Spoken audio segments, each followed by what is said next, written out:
GettingPositiveKarmaNow.com presents Bhagavad Gita for All, lectures by Nalan K. Narula, recorded in front of a live audience. Om Namo Bhagavate Vasudevaya. Om Namo Bhagavate Vasudevaya. Om Namo Bhagavate Vasudevaya. So we had completed text 19 of chapter 8 of the Bhagavad Gita. Lord Krishna was explaining earlier that those who remember him or think of him at the time of death, they come to his planet where there is no death, there is no old age, there is no disease, there is no suffering and rebirth in the sense that we know it. And such a person, once having attained to the supreme destination, does not come back to the material world, which is Dukhalaya, full of miseries, and the living being is undergoing many cycles of this misery, and he does not have to go through any of that once they go to the Supreme Lord's personal place in the spiritual worlds. So that is considered to have attained the highest perfection, samsiddhim. So that is the text 15. In fact, Krishna says that Mam upetya punarjanma dukhalayam ashasvatam naapnuvanti mahatmana sansiddhim parmam gata. So that after coming to me, attaining to me, these great souls who are yogis and serve me in devotional service, they never come to this ashvasvatam, the temporary world, and they attain the perfection of the ultimate destination, Paramam Gata. He is going on to explain that where from the highest planet, from Brahmalok down to, that is his planet, Maharlok, down to Mahat, the planets, the lowest planets, is all a place of misery where repeated birth and death take place. So, attaining to his Krishna's abode, one does not take birth again. Then he is describing how the material entities manifest in the days of Brahma and how they are taken back into the unmanifest material energy forms in the Mahat. The five elements are there, and time, the time factor, lives there, and the Mahat, the five elements live there. And they all go back into the unmanifest form at the end of days Brahma for an equal time as his day, which is a very inconceivable long time. So we had discussed last time that each of Brahma's day is 4,320,000,000 years, and his night is of an equal duration, and he lives for 100 years, and 1 year of Brahma is 26,438,400,000,000 years, which is again inconceivable. So this is the long lifespan, and we can compare it 100 years to the lifespan, if we take that as an average for each living entity, and we must also understand that time is relative. Just like for a small insect that is born maybe at night, like in the monsoons you get these insects that are born at night, by daytime they are dead, they are procreated, they've lived their full 100 years in what is our one night. Like that, time is very relative.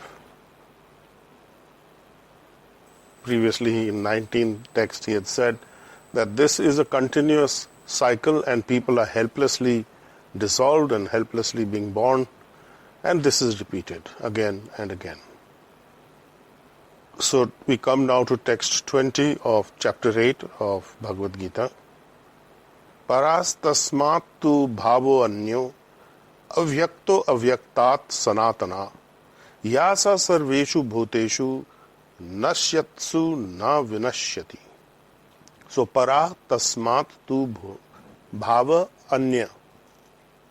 Para means transcendental.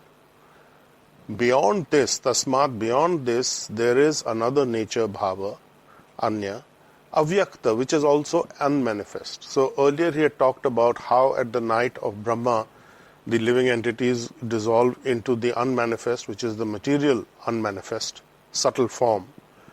And then again they are reborn or recreated by Brahma's subtle nature in the dawning of the new day. So beyond this unmanifest, there is another Sanatana, eternal, yasa sarveshu bhuteshu nashyatsu na vinashyati. The supreme nature where there is no annihilation even after this world is annihilated. So after this world finishes and is destroyed, there is still one nature which is transcendental and divine that is never annihilated. That part remains as always eternal. We can think of what Lord Brahma is saying in his Brahma Samhita, in his prayers to Lord Krishna in chapter 5. The first text is Ishvara Parma Krishna Satchitananda Vigraha Anadir Adir Govinda Sarva Karan Karanam. So even when there is Anadir Adir, means when there is the material existence, when there is the universe, and when there isn't the universe, only Krishna remains, and Krishna's potencies and his spiritual home. So that was text 20, that Krishna's superior transcendental energy is very different from the unmanifest energy of the material nature, and this is never destroyed even during the nights and days of Brahma. That always remains. Anadir Adir Govinda Sarva Karan Karanam. The cause of all causes, Govinda, Krishna, remains. Then we have text 21. Avyakta Akshara iti uktatam ahuh parmam gatim yam prapya na nivartante tat dham parmam mama. This supreme abode is called unmanifested, avyakta and akshara. Akshara means that which cannot be diminished, that which is eternal and permanent. And iti, thus it is known, parmam gatim, the ultimate destination, yam prapya, after gaining which, after acquiring that or gaining which or attaining to which, na nivartante tat dham parmam mama. That when an individual reaches that place, he never comes back to this material nature from that supreme, superior nature. So Krishna is making it very clear that once you reach the Golok Vrindavan or you reach the Vaikuntha planets, the outer circle of his spiritual creation, manifestation, nobody comes back to this material world. So that is liberation from birth and old age and disease and death and rebirth and so on. Then text 22. Purusha sa para partha bhaktya labhastu ananyaya yasyanta sthani bhutani yena sarvam idam tatam. Purusha sa para, the supreme person, beyond whom there is nobody, equal to whom there is none. Partha, son of Pritha, my cousin. Bhaktya, by devotional service. Labhya tu ananya, can be achieved, you can get the benefit and gain it through ananyaya bhaktya. Bhaktya labhya tu ananyaya, by uncontaminated, unalloyed. Ananyaya means nothing mixed, no admixtures of anything. Just straightforward, pure devotional service. Antastani bhutani yena sarvam idam tatam. So the understanding is very, very clear that the otherwise unattainable supreme destination is attainable by those who engage themselves in unalloyed devotional service, in unmixed, in other words, in pure devotional service to Krishna. And although he is present in his supreme abode, He is all-pervading and everything is situated within him. So he can be simultaneously anywhere and everywhere. So he is in Golok Vrindavan, at the same time he is throughout the universe. He is also manifesting as the Paramatma within the individual.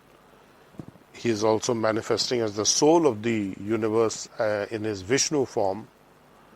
So he is present everywhere and everything is situated in him, eventually emanating from him. And there are superior natures and then there are the inferior natures.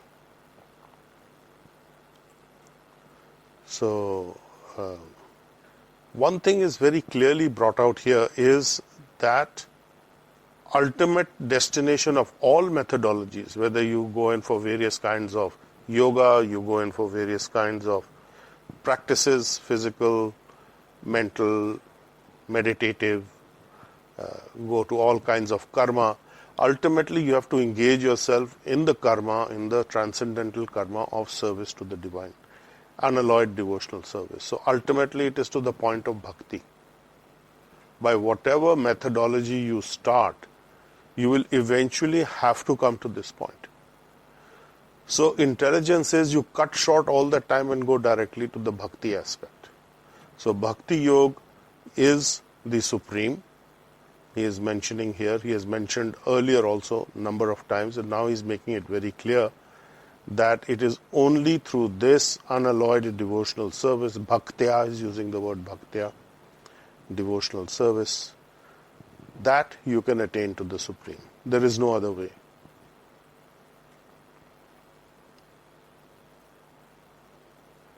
Text 23. Yatra kale anavrittim avrittim chaiva yogina prayata yanti tam kalam vakshayami bharatarshabha. Yatra kale tu anavrittam avrittam. Bharatarshabha.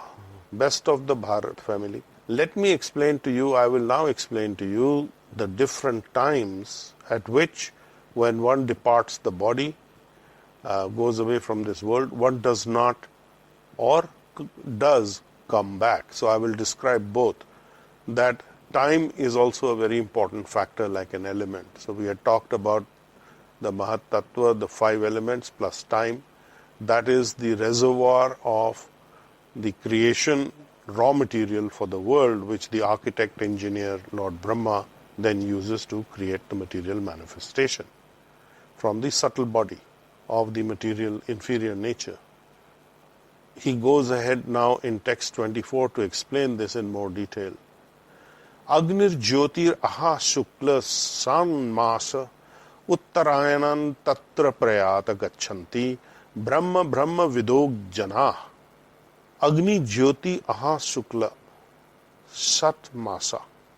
At the time of the fire or the light, the time of daytime, Shukla Sat Masa, 6 months of the northern course of the sun, when he travels in the northern hemisphere, the influence of the fiery god, which is the sun, in the light, at an auspicious moment, one who leaves the body at that time, Prayata Gachanti, pass away, he leaves the body, Brahma, Brahma Vida Jana.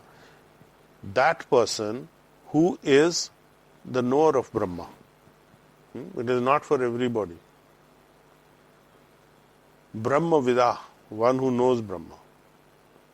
So in other words, a devotee, a yogi in knowledge, a person in knowledge and understanding, when he passes away from the world during the northern course of the sun, in the 6 months, in the light, at an auspicious moment, during the fortnight of the moon, during Shukla Paksh, there are 2 fortnights, the dark and the light. So at that time, when the soul leaves during Shukla Paksh, then that is an indication that they are going to a higher destination. It might be by accident, it might be by design, it might be just the right place, the right thing. Now, many people will pass away during these times who are not actually knowers of Brahma. So they may get a higher positioning because of the time of passing, but they will not reach the supreme destination. So that is only for those who are the knowers of Brahma, Brahma Vida. Then in text 25, Dhumo Ratris Tatha Krishna Shanmasa Dakshinayanam Tatra Chandramasam Jyotir Yogi Prapya Nivartate. Dhuma Ratri Tatha Krishna. The dark fortnight, the dark 6 months when the sun is in the south, at the time of the smoke, Dhuma, Dhuma Ratri, the smoky atmosphere, when the sun is in the Dakshinayanam, the southern part, traveling. Tatra Chandramasam Jyoti Yogi Prapya Nivartate. Those who pass away at that time, or those who attain to the moon planet, again they will come back. So it is very clearly stated that those who attain to the higher planets by the demigod planetary systems, they will come back again to the material world. We need to understand that the mystic who leaves at that time, he is gone, elevated to a higher planetary system to enjoy enjoyment in the planetary systems of the demigods like the moon planet and so on. And at the end of 10,000 years, he is going to come back again. If a yogi, although engaged in Krishna's devotional service, passes away at these times, then he is going for some time to the heavenly planets, and then again he has to come back. So that's not such a great thing, but it is some kind of desire being fulfilled, going to the heavenly planets and then coming back. Then we have text 26. Shukla Krishne gati hiyete jagata shashvate mate ekayaya yati anavrittam anyaya vartate puna. Shukla Krishne gati hiyete jagata. There are two ways of departing this world, and one is in the Shukla and the other is in the Krishna. Shukla means bright or light, and Krishna means dark. So one leaves in darkness, when one leaves in light. There are different results. Shashvate, the Shastras, the Vedas, Mate, in the opinion of the Vedas, Ekayaya yati anavritam anyaya avartate puna. According to the Vedas, according to the Shastras, when one passes in the light, one does not come back. But when one is leaving his body during the darkness, he returns. So he may go to higher planets, but he will return. So that is temporary again. Text 27 of chapter 8. Nete shriti partha jana yogi muhyate kaschana tasmat sarveshu kaleshu yoga yukta bhavarjuna. Na ete shriti partha.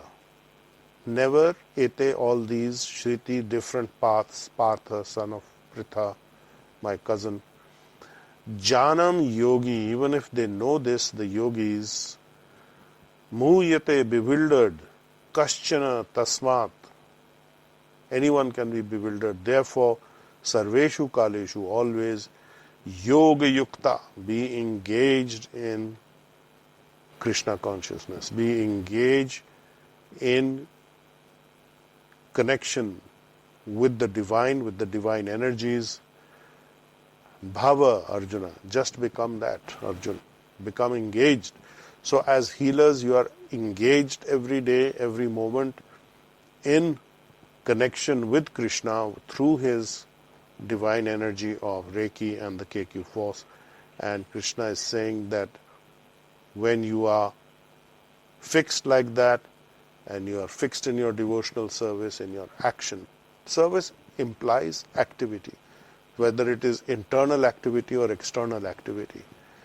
That is very, very important. So always be engaged and fixed internally in your devotional service, in your devotional path. And such a person knows that these are these two paths and he is never bewildered. So those who know this are not bewildered, whereas the others, even the mystic yogis, can get bewildered. We have text 28 of chapter 8. Vedeshu yagyeshu tapassu chaiva daneshu yat punya phalam pradishtham artiye tat sarvam idam viditva yogi param sthanam upeti chadyam. Vedeshu yagyeshu tapassu. The study of Vedas, Vedeshu, yagyeshu. In the performance of yagyas, of sacrifice. Tapassu. Undergoing different types of tapasya, austerities, meant for purification and for development of the spiritual. Cha eva daneshu, and also giving charity. Dan, to give in charity. Yat punyam phalam, the result of this pious work. Pradishtam atyati tat sarvam idam viditva yogi param sthanam upeti cha adyam. What is happening here? The study of Vedas, the performance of yajna, sacrifice, and giving in charity. Punya phalam, pious activities, pursuing all these activities, whether they are aimed at fruitive results, in other words, material benefits, or intellectual philosophical pursuits, the yogi who knows this science gets the result of all of these automatically and surpasses them. So he doesn't need to do the whole process of studying the Vedas, performing yajnas, undergoing various types of austerity, giving in charity, and engaging in punya phalam, because that is automatically happening. He's getting the results of that. And at the end of this, he reaches the supreme abode. So this is very, very significant. In the greater goal, all the smaller goals are included. So that is included in the benefits of doing all those activities which have been mentioned, is attained just by engaging in pure devotional service to Krishna. And at the end of the life, one reaches the supreme place. So this is the final verdict of Krishna. This is the last text, 28 is the last text of chapter 8, of how to attain the supreme. So this is the bottom line. So the person who is going through this path of devotional service, he gets all the benefits of everything else that has been mentioned: studying of the Vedas, performing the austerities, performing sacrifices, giving in charity, or working for some fruitive results. At the end of all this, he reaches the supreme abode. So this covers the entire range of activities that one might indulge in. It is not that you are enjoined from studying these things or doing these things. You may do them, but they are part or incidental to your main pursuit, which is how you get the benefits of all those things just by engaging yourself in devotional service. So when you are healing the karma of others, healing the karma of your own destiny by engaging in devotional service through working with the Reiki, with the KQ force energies, you become that yogi. You become that yogic person who is moving on the path that Krishna is describing in chapter 8. So whatever work you are doing, at the end of it, you are saying it is divine will or it is Krishna's will. Eventually, that is divine will. Or it is Reiki's will, that is also coming from Krishna. So That is Krishna's will. So what result comes in our lives is coming through what is sanctioned by the divine.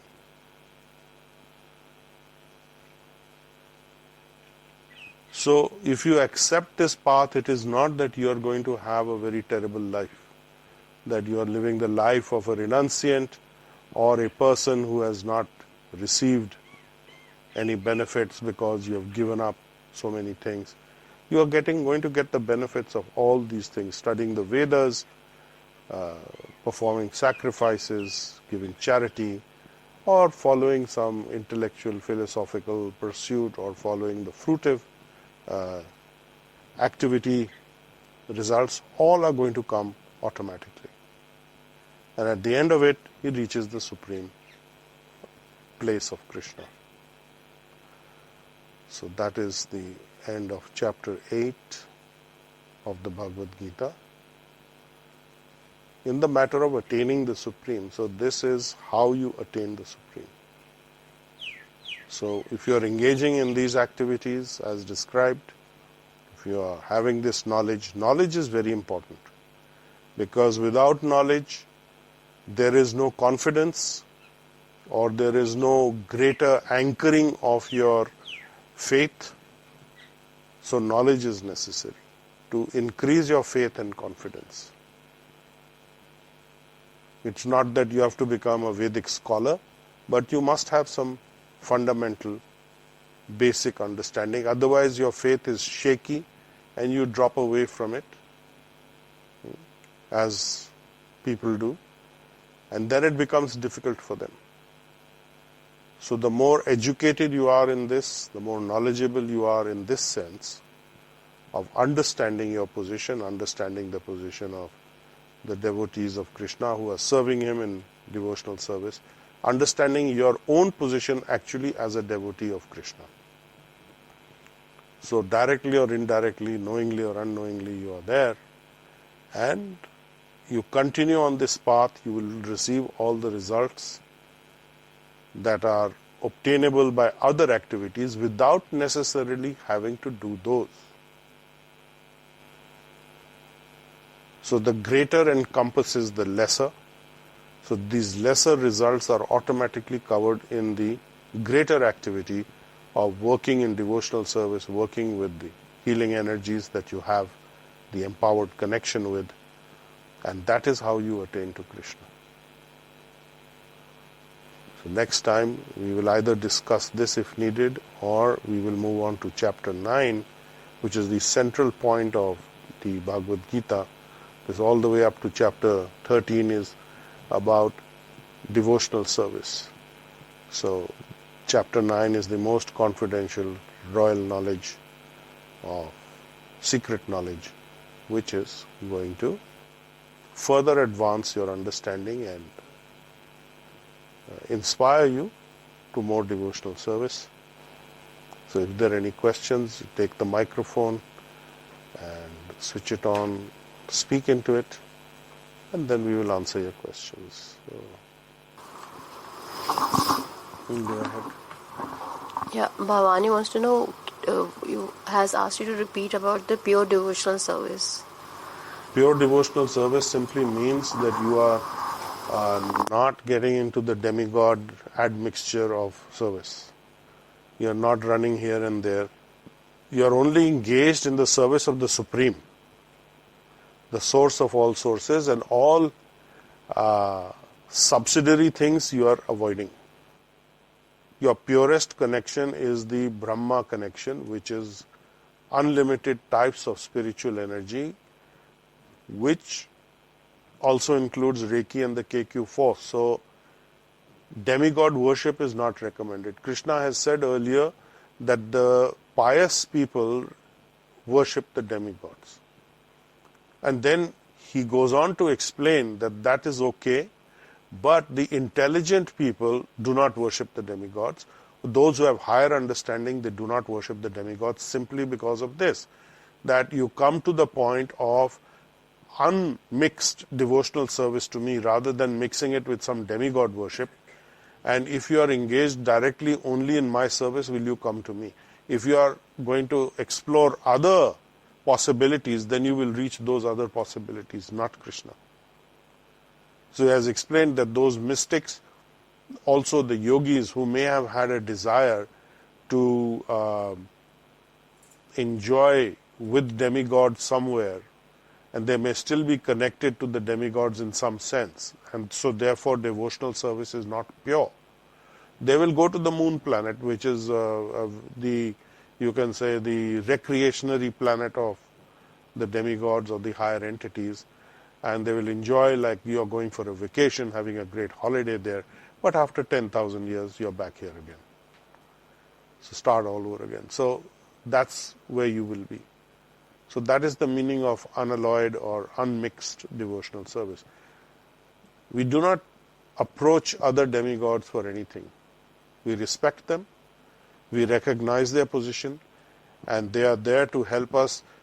For example, when Krishna is mentioning that when you leave your body at certain times of the year, in the time of the fire god and the fire and the light and the sun traveling in the north, all these entities are arranging for you to leave, and they're creating a good passage for you. They're doing that service for Krishna and for you.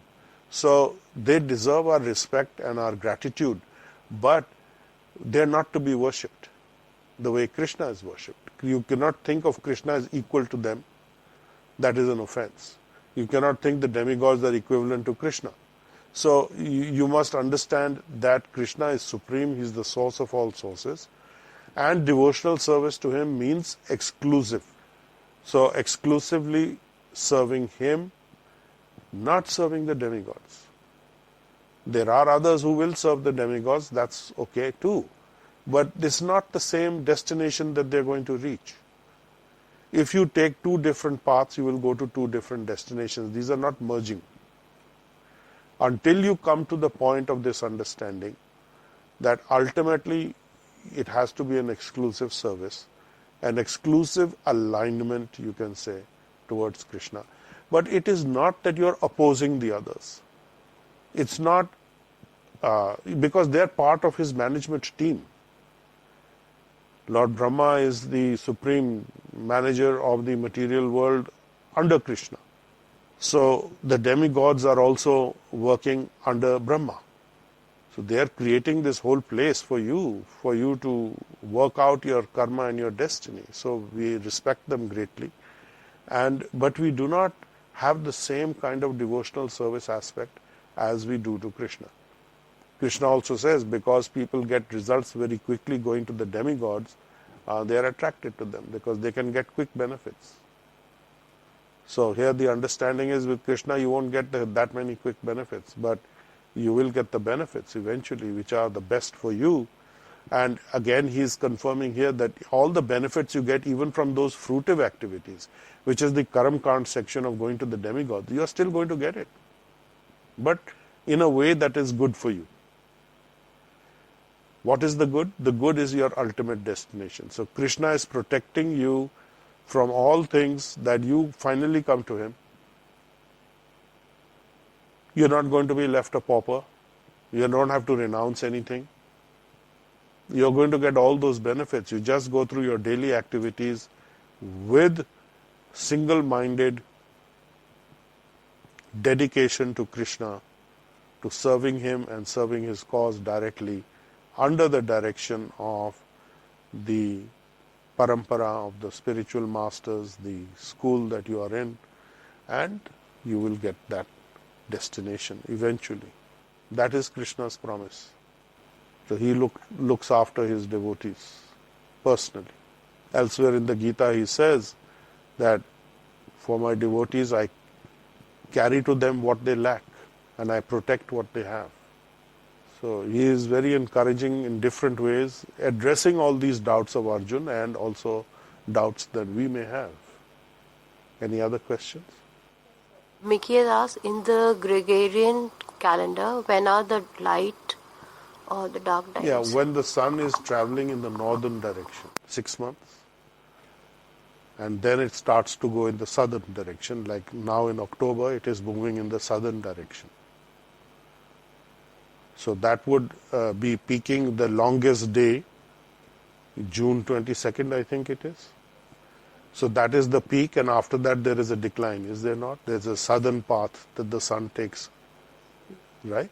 So that is after June 22nd, the sun is slowly seen to be moving apparently in the southern hemisphere.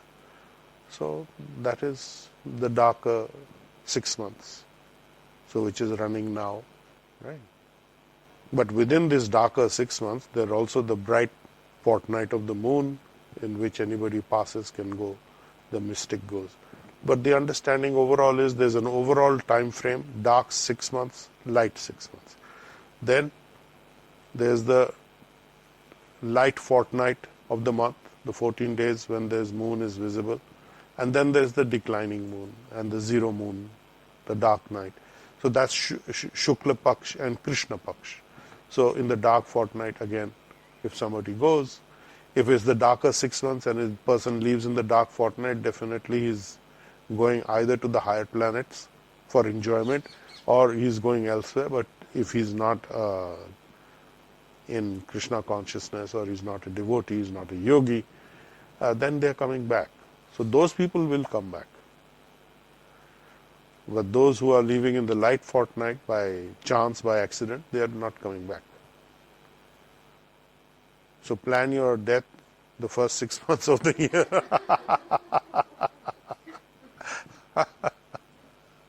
Don't off yourselves. Where it is clearly stated that a person who follows the path of devotional service also gets the result of having studied the Vedas, performing austerities, sacrifices, pious activities, or even pursuing intellectual, philosophical, or materially fruitive, result-oriented goals. So you are going to get everything just by this one activity. And very often Bhaktivedanta Swami has explained also that it is like watering the roots of a tree. The whole tree is satisfied and pleased. The leaves and the fruits and the branches, everything gets the nourishment. So by satisfying Krishna, watering the root of the tree is devotional service to Krishna. The whole universe is actually satisfied. And a person accepting this path, at the end of this path, leaving his body, at the end of this body, he eventually reaches the supreme abode. Paramam sthanam upeti cha adyam. So upeti is peace. You get peace. Finally. So you reach that place. Okay. So we will conclude here. Next time we will, if there are any questions, we may start with that next time on this. And then we can discuss next week and then start chapter 9, which is the most confidential royal knowledge of bhakti, of how you can get there. Okay. Secret wisdom. Okay.